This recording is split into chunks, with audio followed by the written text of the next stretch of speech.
Namasté, bonjour à tous, j'espère que vous allez bien. Je suis Sandrine Muller-Board et je suis guérisseuse et passeuse d'âme. C'est important d'avoir cette notion pour que je puisse vous expliquer qu'est-ce qui se passe juste avant que chacun de nous meure. C'est un processus auquel personne n'échappe. Les passeurs d'âme sont des personnes qui aident les âmes à ou bien s'incarner, c'est pour ça que j'ai aidé beaucoup de femmes enceintes à tomber enceintes, et des personnes qui aident les âmes à quitter le corps pour partir et qui préparent en fait à la mort. Alors, je n'ai jamais vu de livre qui traite de ce sujet. J'ai constaté qu'il y a plusieurs choses qui se mettent en place juste avant la mort, et du coup, en sachant ça, je pense que vous, accompagnant, vous allez avoir un regard différent sur les personnes que vous accompagnez dans ces derniers instants. J'ai la chance de voir les énergies et quand je le veux, quand je le souhaite, quand je tourne ma conscience vers ces sujets-là, j'arrive à voir l'aura que dégage une personne. Et ce qu'il faut savoir, c'est que je suis un grand nombre de personnes qui ont le cancer sur parfois plusieurs années. Et quand j'ouvre ma porte et que l'âme a décidé de partir et qu'elle a commencé le process pour partir, on va dire, au moment où j'ouvre la porte, je le sais. Je sais que c'est fini. En général, ça veut dire quoi? Quand ce process est mis en place, entre le moment où je remarque la différence, donc je vais vous dire tout ce qu'il y a, entre le moment où je remarque tous les changements et la mort, il peut se passer entre une semaine et un an. Je ne sais pas si c'est une règle, je n'ai jamais vu personne qui a pu rester avec ce process-là plus d'un an. Peut-être que ça changera. Si d'autres thérapeutes l'ont vécu, les commentaires sont les bienvenus, bien évidemment. Qu'est-ce que je vois en ouvrant ma porte? Normalement, une personne est rayonnante et écoutez les mots, hein, quand on dit « Oh, tu es rayonnante » ou « tu es solaire », une personne déploie de l'énergie vers l'extérieur.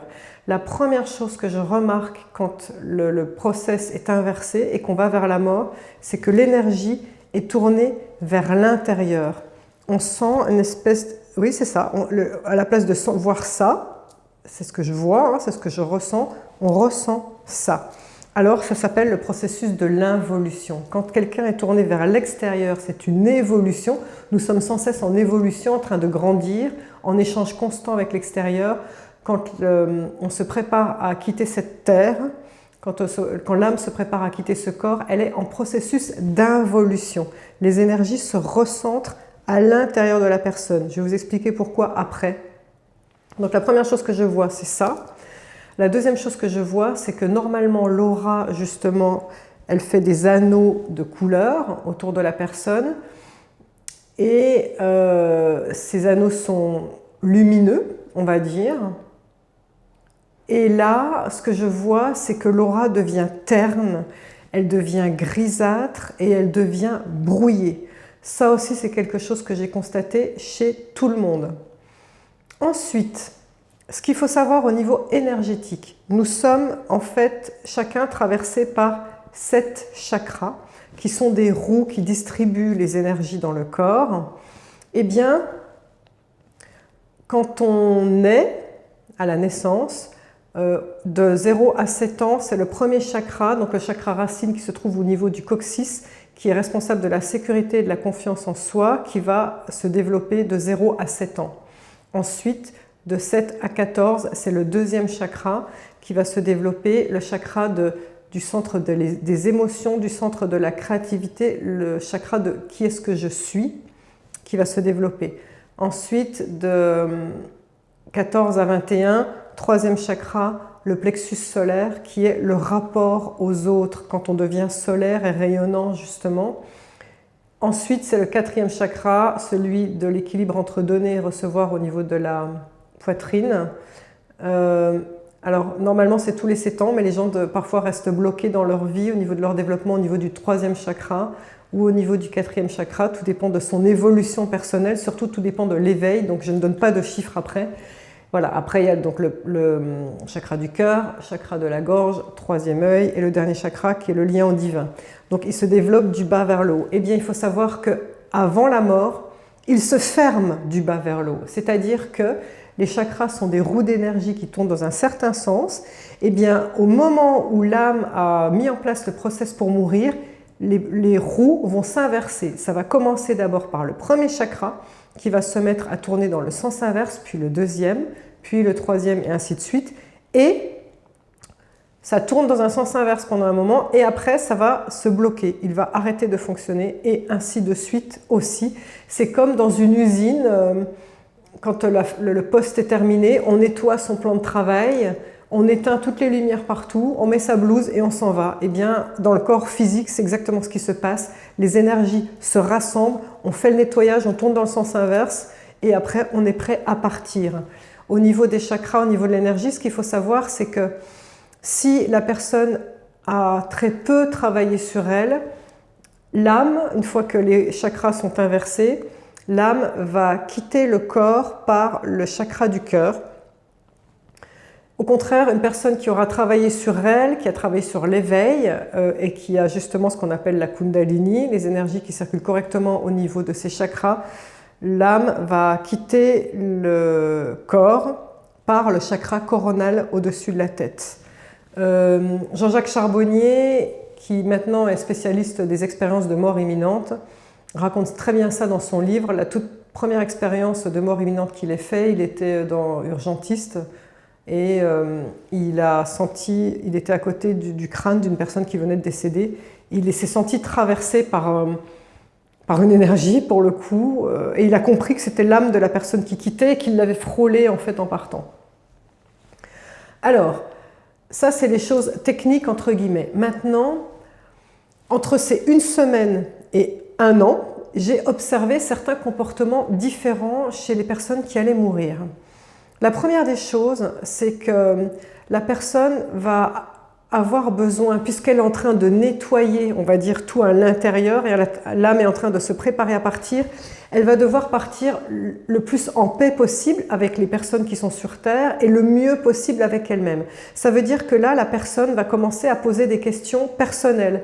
Elle va se mettre à avoir des souvenirs sur quand elle était enfant, reparler de sa grand-mère, parler de traumas qu'elle a vécu enfant, parce qu'elle va avoir besoin de se rappeler en tant que personne mûre, on va dire, des choses qu'elle a vécues enfant pour pouvoir pardonner, pour pouvoir avancer, pour pouvoir en parler aussi parfois pour libérer la parole. Juste en parler, libérer la parole, c'est très très bien. Chakra de la gorge, pardonner, c'est ce qu'il y a de mieux. Du coup, vous, en tant qu'accompagnant, ce que vous avez à faire, c'est continuer, si la personne est dans cet élan-là, de parler de son passé, poser des questions. Et qu'est-ce que tu as ressenti? Et là maintenant, qu'est-ce que tu ressens par rapport à ce qu'on t'a fait? Est-ce que tu as besoin de pardonner? Est-ce que je peux t'aider à pardonner? Tout cet amour-là et tout ce terrain, on va dire, de psychologie que vous ferez, de questions-réponses, de défrichement du passé est très important pour aider la personne à avancer. Autre chose qui se passe, alors là, j'ai souvenir, moi, que ça s'était arrivé pour ma grand-mère Arlette, dont je parle souvent, qui vient me voir maintenant sous forme de papillon. Les personnes qui s'apprêtent à partir se mettent à voir d'autres plans que nous ne voyons pas, des plans invisibles. Ce qu'il faut savoir, c'est qu'on déploie une énergie avec une certaine fréquence, comme une fréquence radio, mais on est d'accord que si on tourne la radio, et pour se mettre sur différentes fréquences, vous êtes d'accord qu'on peut capter plein de radios différentes. Et que tant qu'on ne s'est pas mis sur la fréquence, eh bien, on n'est que sur une radio. Bon, ben nous, on est tous là, humains, terriens, sur une fréquence radio. Mais ce n'est pas parce qu'on est sur une fréquence radio que les autres fréquences de radio n'existent pas, on est bien d'accord. Eh bien, dans ce monde matériel, c'est la même chose. C'est-à-dire que là, nous, on est branchés sur la fréquence pour se voir les uns les autres. Et bien, d'un seul coup, les personnes qui s'apprêtent à mourir sont branchées sur d'autres canaux aussi. C'est-à-dire qu'ils se mettent à voir des mondes parallèles. Ma grand-mère me disait sans arrêt, « Sandrine, j'ai pas dormi cette nuit, il y a le chien avec la voix de robot qui est encore venu, qui n'arrêtait pas d'aboyer, qui m'empêchait de dormir. » Elle me dit « Regarde, il est là, est-ce que tu peux le faire partir ?» Et c'est vrai que je me souviens que ma mère et ma tante disaient « Oh là là, elle a certainement perdu la boule ». Et moi déjà à l'époque, c'était parmi les premières personnes que j'avais vues décéder. Et je n'étais pas assez affinée pour comprendre que c'était un schéma qui était obligatoire. Entre-temps, j'ai vu beaucoup de personnes et aidé beaucoup de personnes à partir. Toutes ont vu ces mondes parallèles. Pourquoi elle entendait la voix de robot? Parce qu'elle l'entendait quand on est clair-audient. Il y a une distorsion dans ce qu'on entend dans la voix. C'était certainement un chien qui avait une voix normale, mais elle entendait mal, la fréquence était mal réglée sur l'invisible. J'ai d'autres personnes que j'ai aidées à partir qui m'ont dit qu'ils voyaient des éléphants, là, chez nous, des éléphants, des dragons, des cochons, des animaux fantasmagoriques parfois. Donc ça c'est des licornes. C'est important, les personnes ne sont pas en train de dérailler, elles voient des mondes parallèles. Donc vous devez les écouter et surtout ne pas vous dire « Oh mon Dieu, il ou elle est folle, il a perdu la boule » ou quoi, parce que la personne, elle a encore toute sa tête et elle peut ressentir justement que vous sentez qu'il y a quelque chose que vous croyez qu'il y a quelque chose qui cloche. Ce n'est pas leur rendre service. Au contraire, moi, quand j'ai des personnes parfois qui me disent « Sandrine, je me mets à voir des éléphants », je dis « Oui, je sais. Oui, je sais qu'il y en a. Ouais. » Voilà, ça c'est important. Hein. Autre chose, troisième chose qui fait que la personne va partir, il y a un questionnement par rapport à l'au-delà. Un vrai éveil spirituel, même s'il est tardif chez certains. Il peut y avoir des questions aussi triviales que est-ce que quand on est, parce qu'on m'a déjà demandé ça, hein, est-ce que quand on est mort, on est tous tout nus? Alors déjà on n'est pas tout nus, hein, puisqu'on est des âmes, on a des corps ce qu'on appelle éthérés, on a une enveloppe qui ressemble à un corps, mais on ne voit pas particulièrement de sexe ni rien. Et c'est surtout, on ressent les émotions, on ressent tout. Il n'y a pas de tricherie, rien n'est caché dans notre tête, hein, donc c'est pas du tout pareil. On est un peu comme omniscient, hein, quand on est mort, on sait tout. Donc c'est pour répondre à la question. Mais donc les personnes vont se mettre à poser beaucoup de questions sur l'au-delà, à lire aussi. Est-ce que j'ai un ange gardien? Comment est-ce que je communique avec lui? Ça c'est souvent hein, que d'un seul coup ces personnes ont eu un élan de connaître l'invisible et de prouver qu'il y a un invisible et de vouloir connaître l'ange gardien si c'était des personnes bien sûr qui étaient très fermées à l'époque. Après les autres, ils passent cette étape, ceux qui sont déjà éveillés bien évidemment. En parlant de voir d'autres mondes parallèles, il y a les mondes fantasmagoriques, mais au-delà de ça aussi, ces personnes vous diront avec le plus grand naturel « Ah, hier, j'ai parlé avec ma grand-mère. Ma grand-mère m'avait dit ça. » Et d'autres personnes d'ailleurs m'ont dit ça aussi, que j'ai accompagnées jusque dans la mort. Ils vous diront avec le plus grand des naturels « Ma grand-mère est venue, elle m'a dit ça, ça, ça. » Pareil, ne vous dites pas « Il a pété les plombs » ou « Elle a pété les plombs ». C'est la réalité. J'en veux pour preuve aussi un monsieur qui est parti, que je connaissais bien, que je voyais régulièrement pendant les 2 dernières années où il avait le cancer. Et je voyais aussi son épouse qui l'accompagnait. Et à chaque fois, on faisait un petit débrief à la fin du soin. Et son épouse, je me souviens très bien qu'elle me disait « Sandrine, je crois qu'il a perdu la boule parce qu'on se parle face à face. Et il ne doit pas me voir des fois parce qu'il regarde là, à 1 mètre de moi, et il répond là.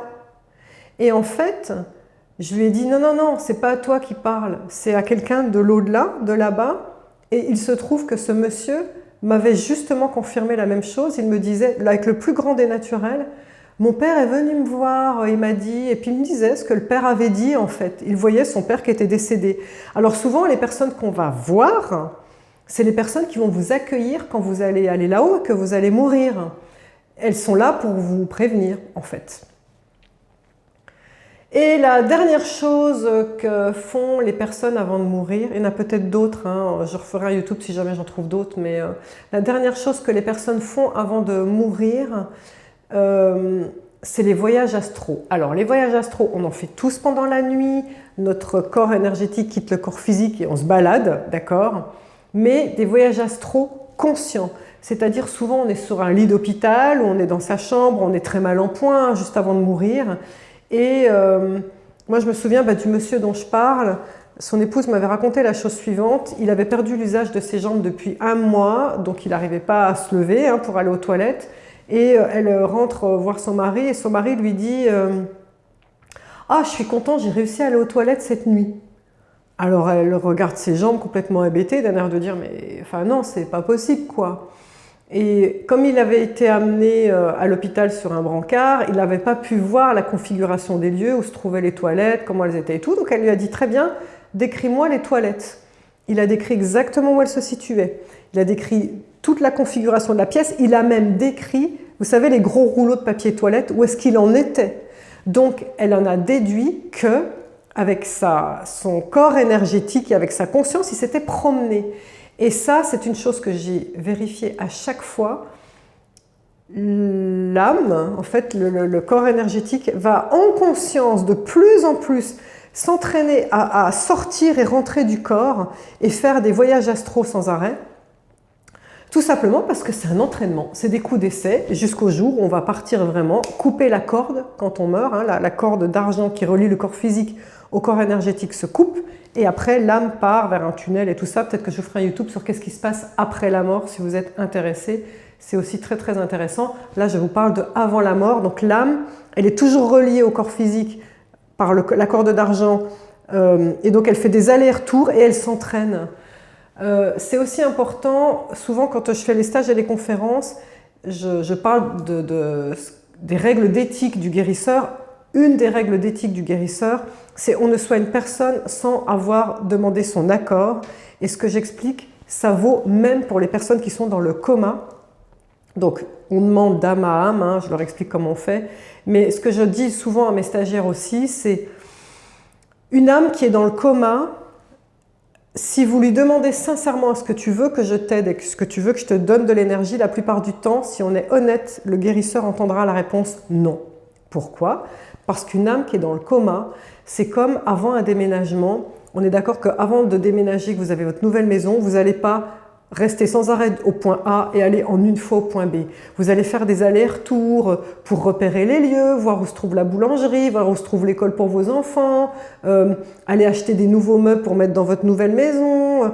On est d'accord, vous faites sans arrêt des allers-retours. Eh bien, c'est pareil. Que là, alors l'âme qui est dans le coma, elle passe son temps à faire des allers-retours et à aller repérer les lieux. La plupart du temps, si vous lui demandez « est-ce que tu as besoin de mon aide pour aller mieux ?» Certaines vous diront « oui, je veux revenir dans mon corps parce que j'ai pas fini ma vie ou quoi ». La grande majorité diront « non, non, moi je veux partir ». Parce qu'ils connaissent déjà ce qui se passe là-bas. Et c'est la même chose en fait pour les âmes qui sont ici avec des personnes valides, qui sont proches de la mort. Ces personnes, l'âme fait des allers-retours. Elle part voir le père, la grand-mère, elle part repérer les lieux, en fait, pour être prête, tout simplement. Et donc, dernière chose pour vous, aidants. La plus belle chose que vous puissiez faire, justement, avec une personne qui va partir, c'est dire oui à tout ce que cette personne vous dit. Si elle vous dit « je vois des dragons », oui, je sais. J'ai besoin de parler de ma grand-mère. Viens, on va parler de ta grand-mère. Qu'est-ce que tu as à dire sur ce sujet ? J'ai des peurs, j'ai des doutes. Oui, je sais. Si elle vous dit « je vais mourir », la pire des choses à dire c'est « ah, mais tu vas tous nous enterrer, mais arrête tes conneries ». Parce que nous, ça nous heurte, on a peur. Non, non, non, non. Quand ma grand-mère, je savais qu'elle allait mourir, c'est moi qui, quand j'ai vu qu'elle est en train de mourir, j'ai appelé toute la famille. J'ai eu la chance d'être avec elle à ce moment-là. Je me souviens très bien avoir appelé toute la famille en disant « c'est maintenant, c'est maintenant ». Ne ratez pas le coche, dites ce que vous avez à dire. Et donc quand une personne qui va mourir le sait et qu'elle vous le dit, c'est comment est-ce que je peux t'aider? Qu'est-ce que tu as envie de me dire? De quoi as-tu besoin? Portez-la, donnez-lui tout votre amour, que vous soyez là, en fait, présent. Et puis dernière chose aussi, j'ai fait un YouTube dont je vous mettrai le lien de quand on meurt seul. Parfois, nous, aidants, accompagnants, nous avons envie de tenir la main et d'être là jusqu'à son dernier souffle de la personne. Et le hasard va faire en sorte que vous soyez distrait pendant 1 seconde. Allez chercher un café, 30 secondes. Un coup de fil, 1 seconde. Et là, la personne meurt à ce moment-là. C'est normal. J'explique pourquoi dans ce YouTube, pour la faire courte. Le fait de tenir la main la retient. C'est comme tenir un ballon à l'hélium et vous tenez encore la ficelle. Pour qu'elle puisse partir, il y a besoin de lâcher. le ballon. Voilà, j'espère vous avoir éclairé sur des personnes qui sont dans votre entourage et qui sont vers la fin de cette vie, vers une autre vie. Ce n'est qu'une transition, ne vous inquiétez pas, il y a un au-delà, je vous le confirme. Et comment vous pouvez aider ces personnes de votre mieux. Merci de m'avoir écouté. Namasté.